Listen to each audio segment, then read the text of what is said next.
Assalamualaikum warahmatullahi wabarakatuh. Bismillah, alhamdulillah, wassalatu wassalamu ala sayyidina Muhammadin wa ala alihi wa sahbihi ajma'in, amma ba'du. Ma'asyiral muslimin rahimakumullah, rahimakumullah. Alhamdulillah, pada kesempatan kali ini Al-Fakir akan menceritakan sebuah kejadian besar yang terjadi di Ka'bah. Namun sebelum Al-Fakir menceritakan kejadian besar yang terjadi pada Ka'bah, Al-Fakir akan menceritakan asal usul dulu. Asal usul kenapa Ka'bah itu diserang oleh pasukan gajah. Pada waktu dulu di negara Yaman, tepatnya di negara Yaman, ada sebuah kerajaan di daerah Najran. Di daerah Najran itu ada di daerah Yaman. Rajanya bernama Dunwas. Raja Dunwas ini beragama Yahudi, sedangkan rakyatnya, masyarakatnya itu beragama Nasrani. Tentunya Nasrani yang masih berpegang kepada Nabi Isa alaihi salam, yakni masih mentauhidkan Allah, bukan Nasrani yang sudah menyalin kitab Injil, bukan, melainkan Nasrani yang masih berpegang teguh kepada Nabi Isa, mentauhidkan Allah. Nah, Dunwas ini sama Malikul Arab itu menginginkan sebagaimana Raja Fir'aun, Raja Namrud, yakni ingin menjadikan dirinya itu sebagai Tuhan. Maka dari itu Dunwas selaku Raja Najran pada waktu itu memiliki satu orang tukang sihir. Satu orang tukang sihir yang menginginkan semua masyarakat Najran pada waktu itu yang beragama Nasrani itu diinginkan untuk menyembah Dunwas. Nah, sedangkan tukang sihirnya itu sudah tua. Maka dari itu si tukang sihirnya Dunwas itu mengatakan kepada Dunwas, kepada Raja Dunwas, "Wahai Raja Dunwas, saya ini sudah tua. Tolong carikan anak muda yang akan aku ajarkan ilmu sihir ini untuk melanjutkan estafetku." Baik, kata Raja Dunwas. Maka dicarilah seorang pemuda ke pelosok kampung, masuk kampung, keluar kampung, akhirnya menemukanlah seorang pemuda. Pemuda itu kemudian diajari ilmu sihir oleh tukang sihirnya Dunwas yang sudah tua renta itu. Namun di dalam perjalanan menuju kota Raja Najran, ya, pemuda itu masih mampir di gereja ke pendeta yang ada di dalam gereja itu, mampir ke gereja itu. Jadi pemuda itu masih belajar dulu ilmu tauhid dari pendeta itu sebelum belajar ilmu sihir.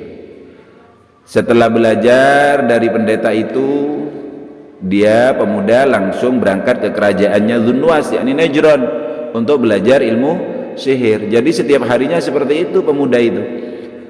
Nah, lantas si pemuda itu mendapatkan dua ilmu, ilmu putih dan ilmu hitam. Kalau di Indonesia ilmu sihir terkenal dengan ilmu hitam, ilmu putih terkenal dengan ilmu yang baik. Terus seperti itu, setiap harinya seperti itu. Yang akhirnya tukang sihir Fir'aun itu, tukang sihirnya Dunwas itu meninggal, mati. Dan sebagai ganti dari tukang sihir itu adalah pemuda tadi yang sudah diajari. Namun si pemuda itu tidak mendukung terhadap Dunwas.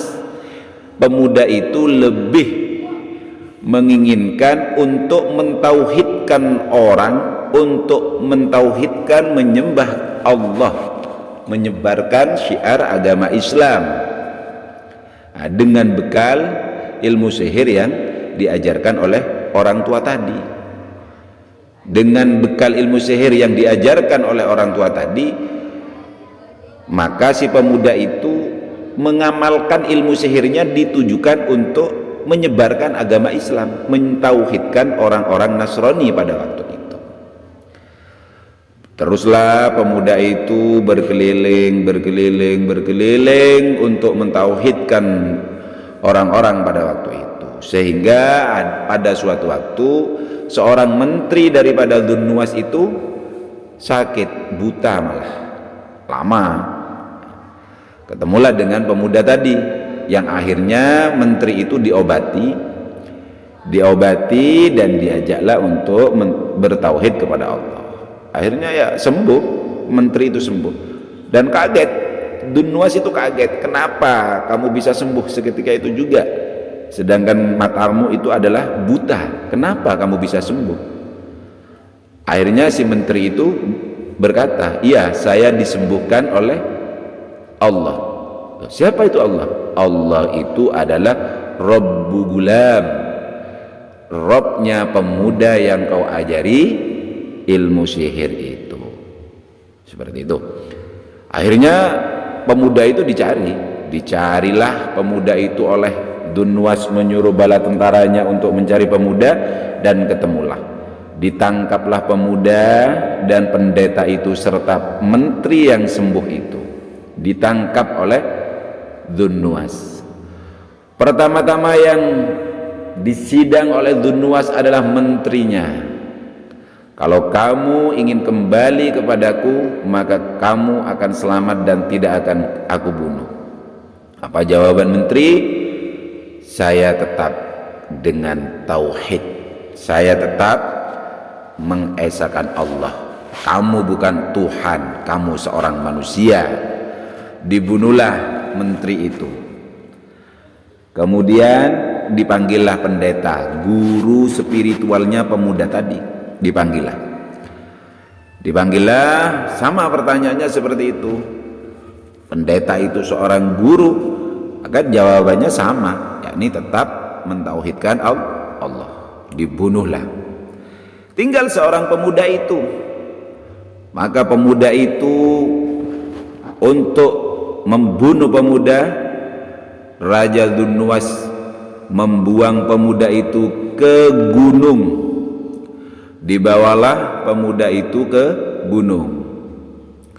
Apa yang terjadi? Dzunnuwas berdoa, ya Allah, selamatkanlah aku dari kekejian Raja Dzunnuwas itu. Maka gunung yang dibuat untuk membuang Dzunnuwas itu longsor dan mengenai semua prajurit-prajurit Dzunnuwas.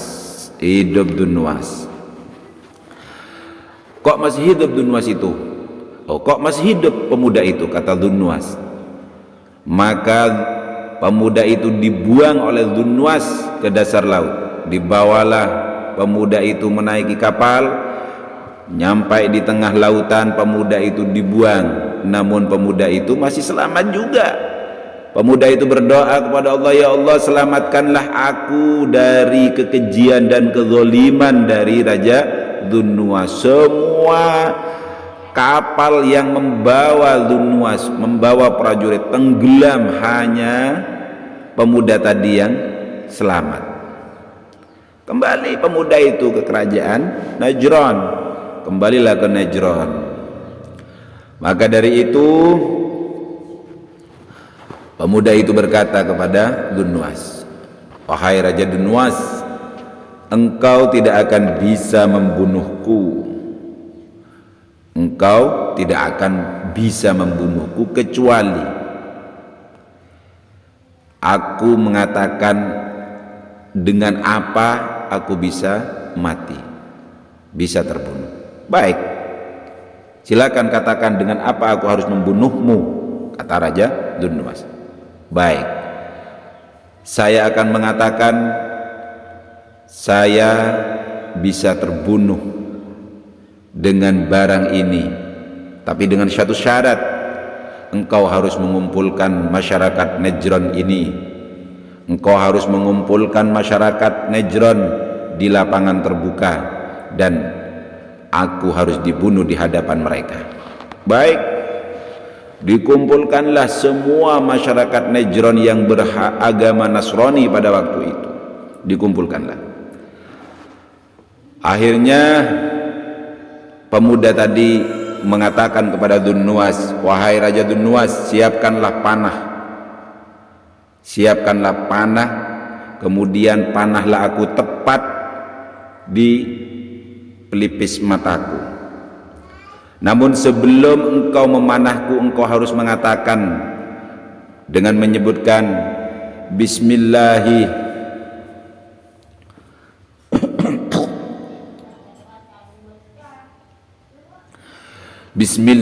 birabbi gulam, Bismillahi amantu birabbi gulam.